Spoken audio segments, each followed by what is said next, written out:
네, 안녕하십니까. 국회 입법조사처 정준하 입법조사관입니다. 말씀을 드리기 앞서서 이제 여러 계신 분들도 쭉 들으셔서면 눈치를 챘을 수도 있고 못 챘을 수도 있지만은 입법 영향 분석, 입법 영향 평가, 입법 평가 이렇게 요 사안을 두고 굉장히 많은 그런 다양한 그 표현들이 있습니다. 사실 이게 어떤 표현이 옳으냐, 어떤 표현이 더 적절하냐는 판단은 사실 좀 어려운 부분이 있고요.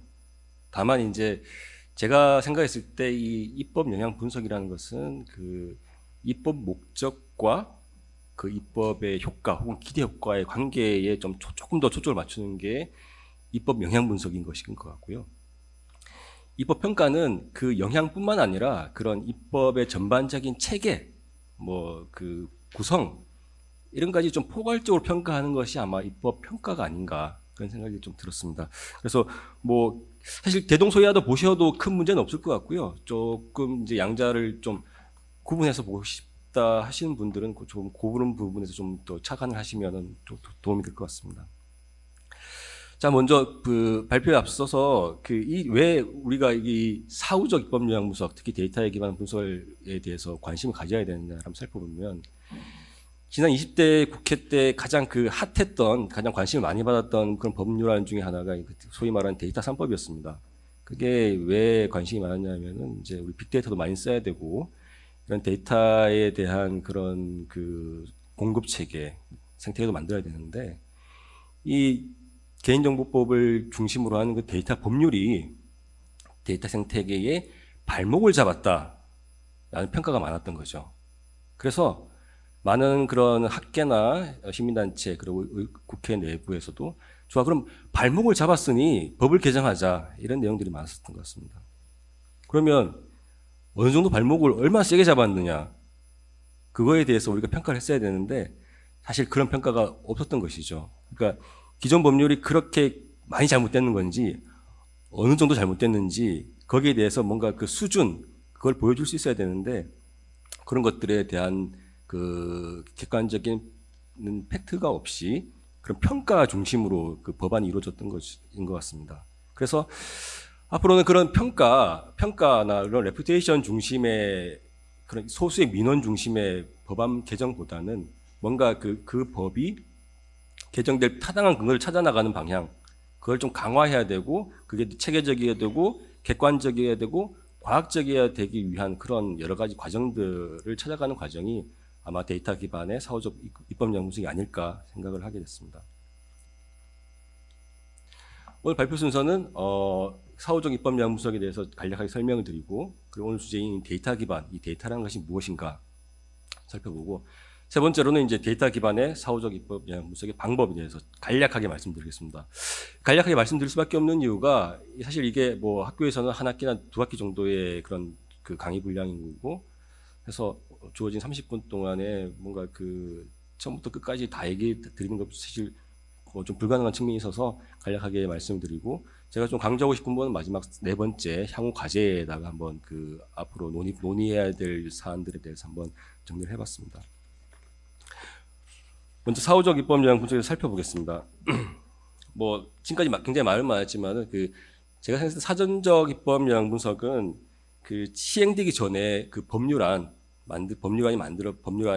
시행되기 전에 앞으로 예상되는 결과를 예측하는 것이 이제 사전적 영향 분석이라고 볼 수 있고 사후적 입법 영향 분석은 시행되어 이게 정책으로 구체적으로 실현됐을 때 그것이 사회나 경제, 그러니까 타겟 그룹에 어떤 영향을 미쳤는지를 좀 검증하는 것이 사후적 입법 영향 분석이라고 볼 수 있을 것 같습니다. 자, 왜 우리가 이걸 하냐 하면은 계속 나왔던 말이지만 더 좋은 법률을 만들기 위한 여러 수단 중에 하나입니다. 사실 더 좋은 법률을 만들기 위한 수단은 굉장히 많습니다.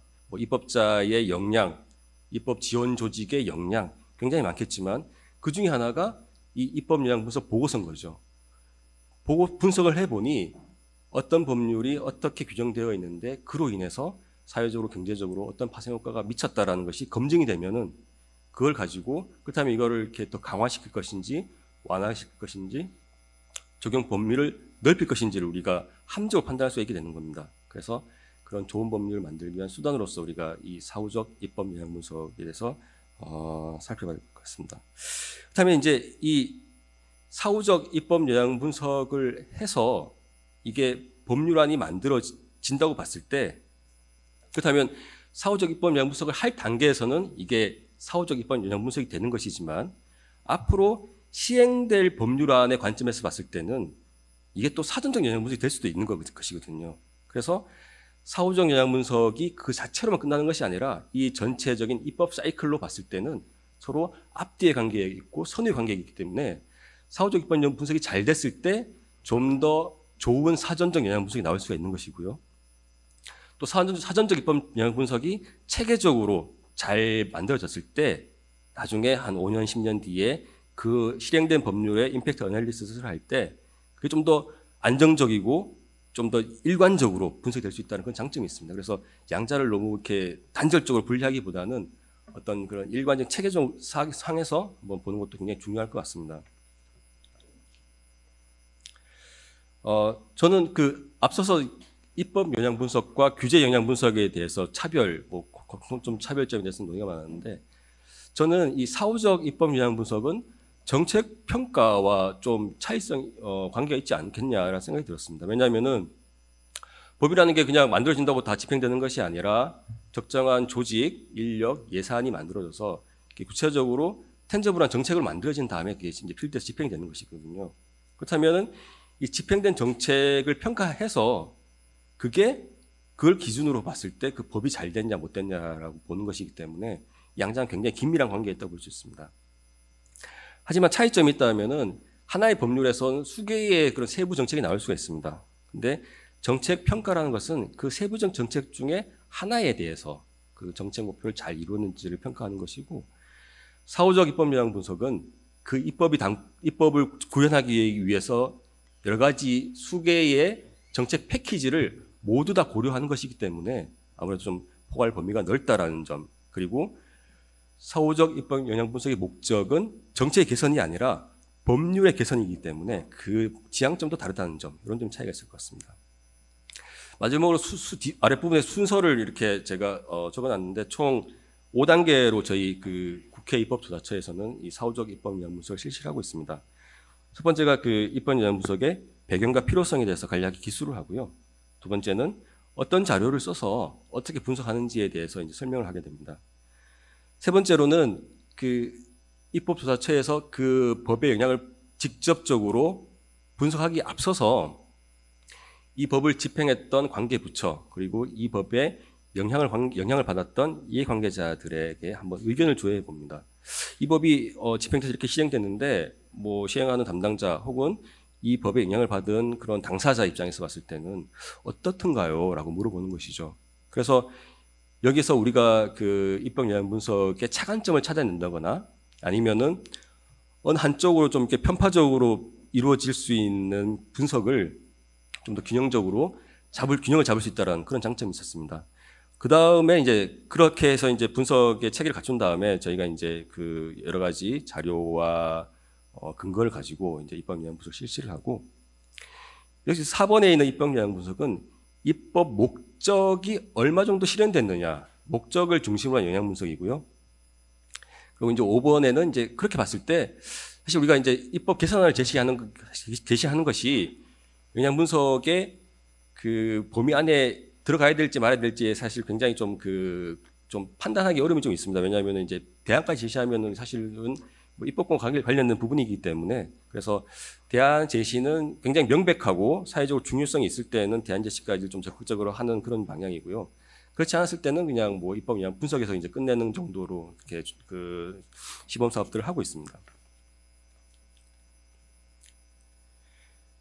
그래서 가장 핵심되는 것이 이 사후적 입법 영향 분석의 가장 핵심되는 것이 사실은 이 법의 입법 목적이 무엇이냐를 식별해내는 것이 사실 가장 핵심적입니다. 그래서 이 법이 목표로 하고 있는 바가 어떤 특정 방향이 있는데 영향을 분석하는 분석자, 입법조사관이 전혀 다른 방향에서 이 법의 영향을 평가한다는 것은 이 법의 발전뿐만 아니라 뭐 사회적 기여도 측면에서 봤을 때도 상당히 그런 바람직하지 않는 것이거든요. 그래서 어떻게 하면 우리가 그 입법 목적을 잘 식별해낼 수 있을 것인가. 그래서 법률의 개정안이라든가 제안 이후에 이 법을 제정하는 목적이 무엇이었다라는 것이 명확하게 제시되어 있으면 사실은 그걸 가지고 이제 입법 목적이라고 볼 수가 있는데, 한편 문제가 뭐냐면은 그런 그 법률서에 적혀 있는 입법 목적은 굉장히 추상적으로 적혀 있는 경우가 굉장히 많습니다. 그래서 그 산업의 발전, 복지, 균형 이런 워딩들이 나와 있기 때문에 목적이 지나치게 추상적이다 보니까 분석 자체가 너무 추상적인 변수를 우리가 분석 변수 삼아서 그 입법 연구를 하는 그런 오류가 생기더라고요. 그래서 적정 수준의 입법 목적을 식별하는 노력들, 사실 이것들도 데이터 기반과 버금갈 정도로 굉장히 중요한 주제라서 사실 기회가 되면 앞으로 이렇게 입법 목적, 그러니까 리서치 퀘스처닝이 되는 것이죠. 그걸 식별하는 방법에 대해서 한번 또 진지한 고민이 필요하지 않겠냐라는 생각이 들었습니다. 자, 그러면 그 데이터 기반에 대해서 한번 살펴보겠습니다. 자, 우리가 그 데이터란 말을 굉장히 많이 쓰고, 저도 이제 입법조사처에서 그 데이터, 인공지능, 디지털 이쪽에 일을 하고 있는데, 제가 이제 외부에서 그 지인들을 만나거나 이렇게 발표할 자리에서 제가 그 데이터를 하고 있습니다라고 이제 얘기를 하면은 거기 계신 분들이 그럼 통신사 데이터 요금제를 하시나요? 이렇게 얘기를 하세요. 그래서 많은 국민들이 생각하고 있는 데이터는 우리가 지금 이 자리에 모이신 여러분들이 생각하는 데이터와 조금은 결이 다릅니다. 그래서 이제 그런 제가 통신사의 무제한 요금제의 그 데이터가 아니라 뭔가 분석에 근거가 될 수 있는 형태의 데이터로 이제 이렇게 말씀을 드리는 것이고, 제가 생각하는 데이터는 표현할 수가 있고, 일단은 숫자로 표현할 수가 있어야 되고, 이게 다른 특성 변수로 가공을 할 수 있어야 되고, 그리고 상호간에 비교할 수 있어야 되는 이런 표현성, 가공성, 상호 비교성, 요 세 가지를 담고 있으면 우리가 데이터라고 할 수 있지 않을까 생각이 들고요. 참고적으로 그 올 12월에 시행될 데이터 기반 행정 활성화에 관한 법률에 보면은 그 데이터라는 개념이 이제 나와 있는데, 제가 한번 읽어보겠습니다. 데이터란 정보 처리 능력을 갖춘 장치를 통하여 생성 또는 처리되어 기계에 의한 판독이 가능한 형태로 존재하는 정형 또는 비정형의 정보를 말한다. 그래서 지금의 얘기하고 있는 데이터는 기계가 읽을 수 있는 데이터, 머신 리더블한 데이터가 좀 더 강조되고 있는 추세인 것 같습니다. 밑에 표는 그 일반 통계에서 이제 우리 얘기하는 그런 여러 가지 데이터의 그런 구분입니다. 그러니까 비율 척도, 등간 척도, 순서 척도, 명 척도 이렇게 통계에서 구분하고, 최근에는 이제 그 이런 것과 다른 그런 비정형 데이터에 대한 그런 SNS 데이터, 문서 데이터 이런 것들이 다 이제 비정형 데이터로 데이터의 범주에 들어오고 있습니다. 그렇다면 이제 데이터 기반이란 또 무엇이냐라고 봤을 때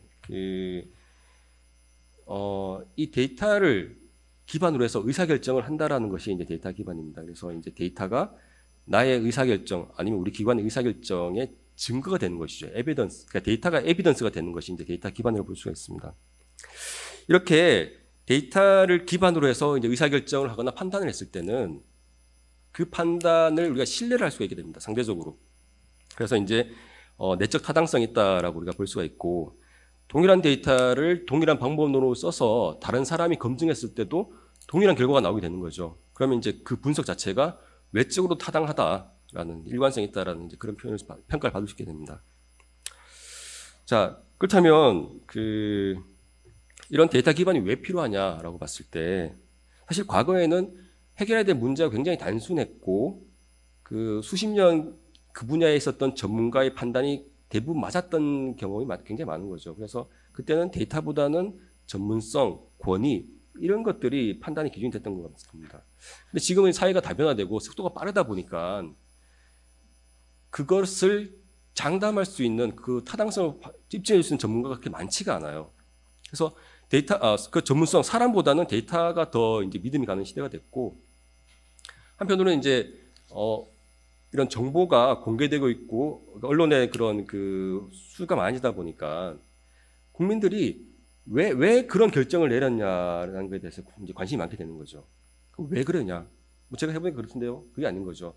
어떤 데이터를 어떻게 분석해 보니까 그런 결과가 나왔습니다. 그래야 이제 국민들이 그 정책, 그 입법에 대해서 신뢰를 하게 되는 겁니다. 그래서 데이터 기반이 굉장히 중요한 시대가 됐고, 자, 그렇다면 이제 데이터 기반의 사후적 입법 영향 분석이라는 것은 사후적 입법 영향 분석이 더 좋은 입법을 만들기 위한 것이고, 데이터라는 것이 과학적 근거, 객관적 근거라는 것이다 보니 우리가 데이터 기반의 사후적 입법 영향 분석을 해야 되는 이유는 더 좋은 법률에 대한 객관적인 증명을 하기 위해서 우리가 이 방법을, 이 절차를 쓰는 게 아닌가라고 이제 생각을 하게 됐습니다. 자, 이제 방법에 대해서 한 세 가지로 나눠봤습니다. 통계적 인과관계 추정, 그다음에 빅데이터 분석, 그다음에 이제 정책 평가 방법을 활용, 이렇게 세 가지로 해서 간략하게 말씀을 이제 드려보도록 하겠습니다. 자, 좀 내용이 난해할 수 있지만 그런 겁니다. 우리가 어떤 그런 법이 집행되고 정책이 실행됐을 때 그게 과연 실행하지 않았을 때 대비해서 효과가 있었냐 없었냐를 증명하기 위해서는 특정 그룹한테는 그 법을 시행을 하고 특정 그룹한테는 그 법을 적용을 안 해서 한 5년 정도 지난 다음에 두 그룹의 그런 결과를 비교해 보면은 이게 잘된 법이구나, 아니면 이게 뭐 무의미한 법이었다라는 것을 이제 평가할 수 있게 되는 거죠. 그렇다면 이제 여기서 중요한 건 그겁니다.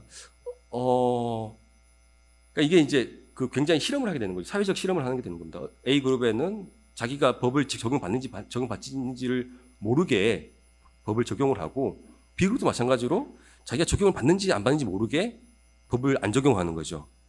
근데 이런 실험적인 상황이 실제 일어나기는 굉장히 어려운 겁니다. 왜냐하면은 법이라는 것은 전국을 대상으로, 아니 혹은 전 세계를 대상으로 동시에 이제 실행되는 것이 일반적인 것이고, 그렇지 않다 하더라도 이게 만약에 수혜적인 어떤 그룹에 좀 편익을 주는 그런 법인 경우에는 왜 누구한테는 그 법을 적용해서 한 달에 20만 원 더 받게 하고 왜 저한테는 그 법을 적용해서 한 달에 20만 원을 못 받게 하나요라는 그런 공격을 당할 수 있게 되는 거죠.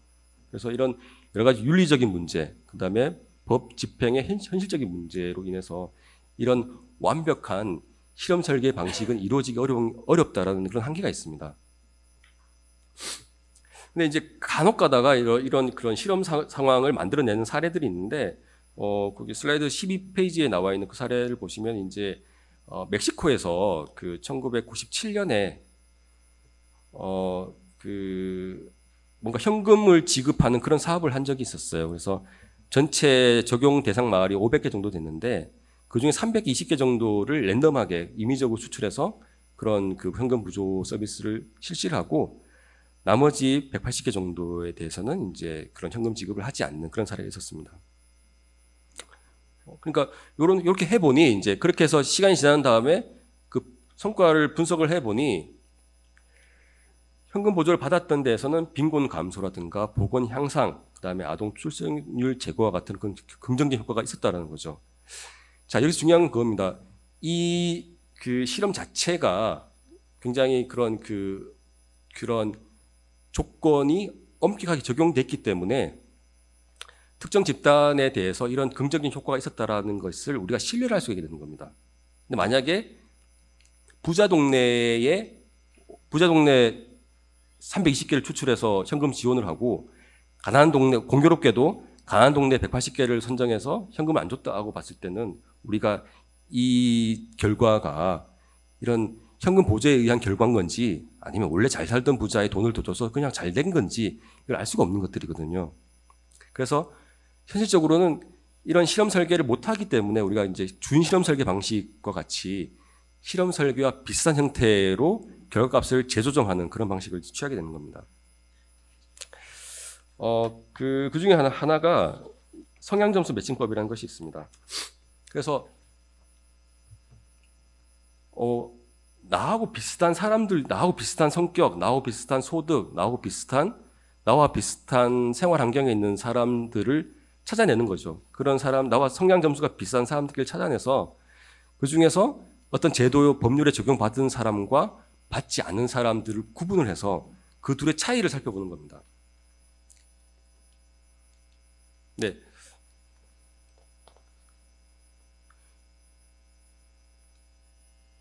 네, 여기 보면 이제 네오 박스에 이제 여기는 성향 점수가 구분은 안 되는 그런 혼탁한 상황인 거죠. 그래서 혼탁한 상황인데 여기는 사람들이 어떤 성향인지를 한번 이제 측정을 해보니 그래서 이제 순수 나열을 해본 겁니다. 나열을 해봤는데 이 성향 점수가 비슷한 사람끼리 이제 모아놓은 거죠. 그래서 쭉 분포를 그려보니 어떤 처리를 받은 사람들이 분포가 이렇게 나와 있고 처리를 받지 않은 사람들의 분포가 이렇게 나와 있는 겁니다. 그래서 이 둘의 분포 차이가 통계적으로 봤을 때 이건 좀 의미 있는 차이다 라고 보면은 이 정책은 이제 이 법률은 의미가 있었다라고 우리가 평가를 하게 되는 것이고 있긴 있는 것 같은데 그렇게 우리가 통계적으로 확실하다고 얘기할 수 없다라고 보면은 이제 이 차이는 사실은 의미가 없는 그런 차이가 되는 겁니다. 이제 그걸 가지고 이제 2014년에 그 장애인을 대상으로 이제 고용 서비스를 이용을 했을 때 이것이 취업에 어느 정도 영향을 미쳤는지를 이제 분석한 실태적 그 연구가 있었습니다. 이걸 보면은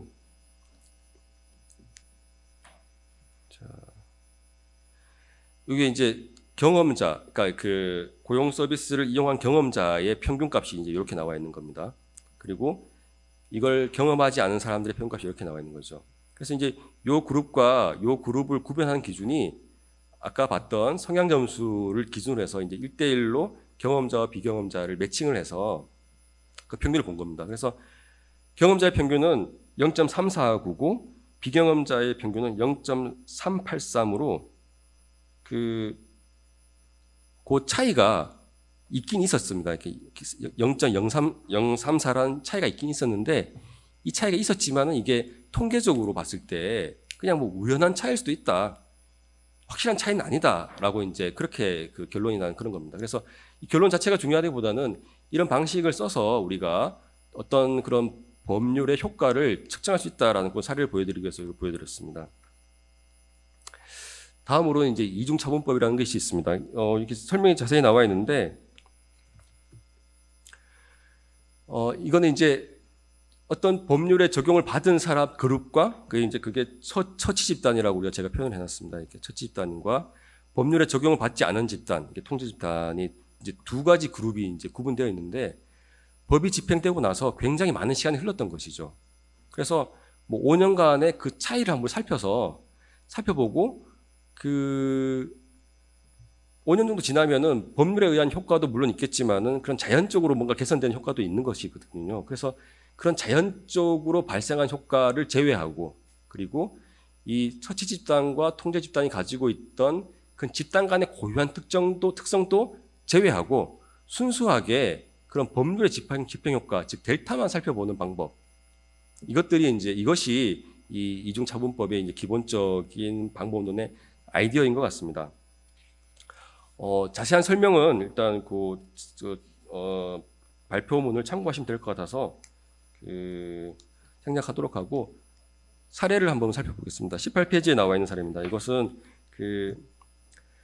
1992년도 4월에 미국 뉴저지주에서 최저임금을 인상했던 그 사례입니다. 그래서 뉴저지주와 펜실베니아주가 경계선에 있는데 그 경계선에 맞물려 있는 그 접경 지역에 있는 패스트푸드점을 조사를 해봤습니다. 그래서 뉴저지는 최저임금을 시간당 4.25불에서 5.05불로 인상을 했고 이웃주인 펜실베니아주는 4.25불로 유지를 한 상황이었던 거죠. 그래서 이렇게 지역이 다르고 뭔가 법이 적용되는 영역이 달랐을 때 과연 이 최저임금 인상이라는 제도가 고용에 얼만큼 영향을 미쳤을까? 이걸 살펴보니까 뉴저지에서는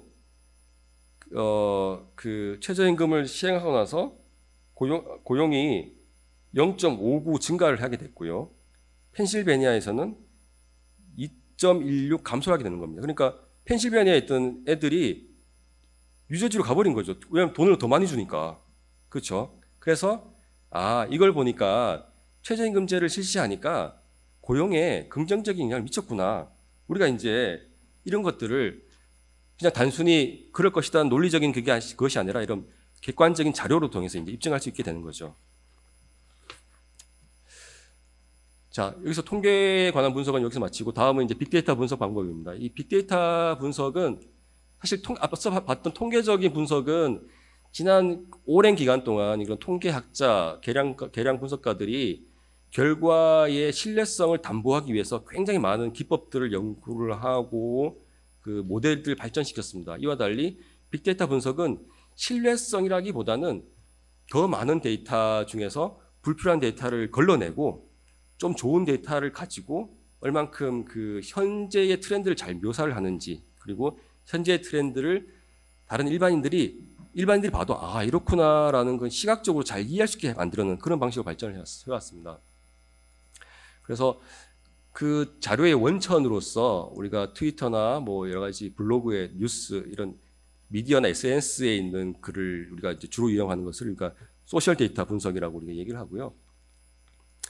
자료의 원천을 그런 미디어에 의존하지 않고 정부 보고서라든가 뭐 판결문 뭐 이런 같은 전문 정보를 이용해서 분석하는 방법을 우리가 전문 정보 분석이라고 얘기를 하고 있습니다.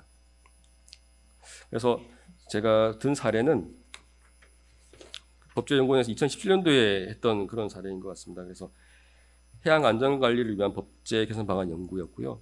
사실 이것은 이제 지금 법 체계가 이제 어떤 영향을 미쳤는지를 보기보다는 해양 안전 관련된 현재의 여러 가지 이슈들이 무엇인지를 보고 이 이슈들을 기반으로 해서 앞으로 어떻게 우리가 법을 개정하면 좋을지에 대한 그런 아이디어를 찾는 그런 노력이었던 것 같습니다. 그래서 결과물은 이제 이런 것들, 요게 이제 여기 보면은 이런 그림, 이런 워드 클라우드나 주요 출연된 그런 키워드 간의 관계들, 얼만큼 많이 나왔든지, 그게 어떤 관계에 있는지 이런 것들입니다. 그래서 이제 그 당시에 그런 해양 안전 관리와 관련된 주요 쟁점들이 그런 낚시여선의 그런로 출발한 그런 문제들이 있었고, 이게 뭐 선장이 낚시여선과의 관계에서 뭔가 좀 술 먹었다거나 술 먹고 운전했거나 이런 것도 있었던 것이죠. 그리고 그러다 보니 낚시여선이 전복이 됐다라는 그런 겁니다. 그래서 전복이 됐는데 이게 어선 위치 시스템이 잘 돼 있었으면 바로 구할 수 있었는데 이게 잘 안 됐고, 그다음에 이제 그래서 하다 보니 이제 지나가는 해군함이 이제 구출했다. 뭐 이런 이제 스토리텔링이 되는 거죠. 그러면 이제 이걸 가지고 현재가 이러니 앞으로 이 입법과 제도 개선은 이제 어떤 식으로 해야 된다. 뭐 선장의 자격을 이제 선장이 이제 술을 못 먹게 해야 된다는 그런 문제들, 이런 얘기들을 할 수 있게 되는 겁니다.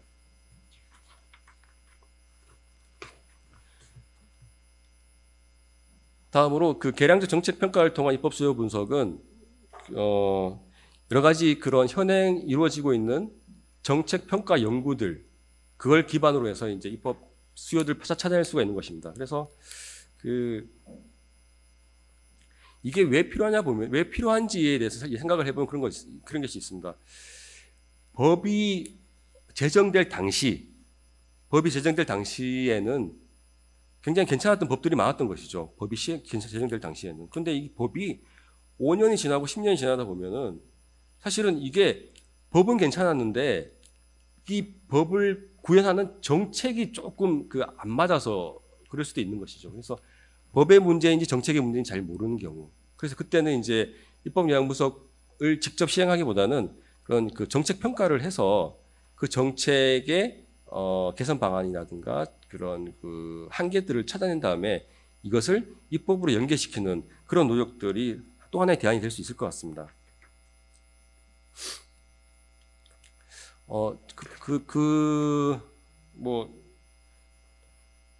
이건 이제 곧 사례인데, 우리가 이제 국가정보기본법에 보면은 장애인이나 노인들에 대해서 이제 정보 교차를 해소해야 된다, 뭐 이제 그런 내용들이 나와 있습니다. 그래서 법에는 이제 그 정도의 그 정도의 수준으로 이제 법이 규정되어 있는데, 이 법을 근거로 정부에서는 이제 장애인이나 저소득층에게 이제 PC를 무료로 보급하고 이 사람들을 모아서 이제 PC 이용 교육을 시키고 이제 이렇게 하고 있거든요.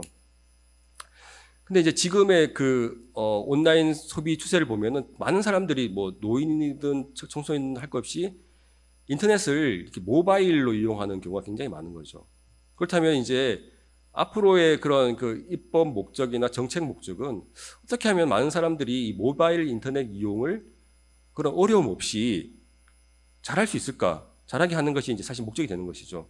그래서 어떻게 사람들이 이 모바일 인터넷 활용에 영향을 미친 요인들이 무엇인지를 살펴보니 지금까지 그 정책 수단이었던 PC에 대한 접근성보다는 스마트폰을 잘 이용했던 사람들이 모바일 인터넷을 잘 이용했던 것이죠. 그렇다면 지금까지 정책은 사람들한테 PC를 보급하고 PC를 껐다 켰다 하고 윈도우를 부팅시키는 그런 교육을 했는데, 앞으로의 그런 정책은 사람들이 스마트폰을 잘 이용해서 앱을 깔고 앱을 잘 이용을 하고 그다음에 앱 보안을 하고 이런 것들에 대해서 가르쳐야 된다는 거죠. 그래서 이런 정책의 개선 방향을 제시할 수 있게 되고, 이것이 단순히 정책단에서 끝날 것이 아니라 입법적으로 포함시켜야 될 사안들이 있으면 그걸 입법적으로 올리는, 반영을 하는 그런 입법 대안을 찾아낼 수가 있게 되는 겁니다. 자, 그러면 이제 이런 절차들을 우리가 앞으로 해야 되는데, 그러면 이제 앞으로 우리가 해야 될 과제는 무엇인가에 대해 살펴보겠습니다. 첫 번째, 우리가 데이터에 기반한 사후적 입법 연구소를 하고 싶어도 사실은 데이터가 없는 경우가 너무너무 많습니다. 그래서 이 그림을 보시면 이제 제가 작년에 했던 입법연구소의 보고서가 무엇이냐면은 이제 소프트웨어를 공공기관에서 살 때 만들어 쓰지 말고 이제 시장에서 사서 쓰라는 그런 내용입니다. 그래서 그 분리발주 제도가 법에 들어갔을 때의 목적이 무엇이었냐 하면은 이런 소프트웨어 산업의 발전이 목적이었던 거죠. 입법 목적이 그것이었던 거죠. 그래서 이제 이게 2010년부터 시행이 됐는데, 그러면 이제 2010년부터, 그러니까 전후 5년, 10년씩 해서 1995년 정도부터 해서 그 소프트웨어 기업의 매출액이든가 이런 마이크로 데이터가 있어야 되는데, 사실 이런 마이크로 데이터를 구하기가 너무 어렵습니다. 그래서 데이터가 없으니 데이터에 기반한 입법연구소를 하려고 해도 데이터가 있는 주제만 우리가 할 수밖에 없는 그런 문제가 생기는 것이거든요. 그러면 이 상태를 계속 유지할 것인가? 그러니까 데이터에 종속된 그런 입법연구소를 할 것인가? 아니면은 데이터를 좀 더 계속 발굴하게 하는 그런 전략을 우리가 취해야 될 것인가? 이게 첫 번째 그 퀘스천이고, 두 번째는 그렇습니다. 두 번째는 데이터가 있다 하더라도 우리가 보통 출퇴조사 데이터를 많이 쓰는데, 그 실태조사의 응답자의 뭐 연령, 소득 이런 걸 비교해 보면은 중간 연령, 중간 학력, 중간 소득자의 비율이 굉장히 두껍습니다. 그래서 장애인이나 여성들은 빠져 있는 경우가 굉장히 많고요. 그러면은 우리가 분석한 데이터 자체의 바이어스가 생기는 거죠. 그럼 이런 것들에 대해서 우리 통제를 해줘야 되는데, 그런 통제가 굉장히 이제 지금 미흡하다는 겁니다.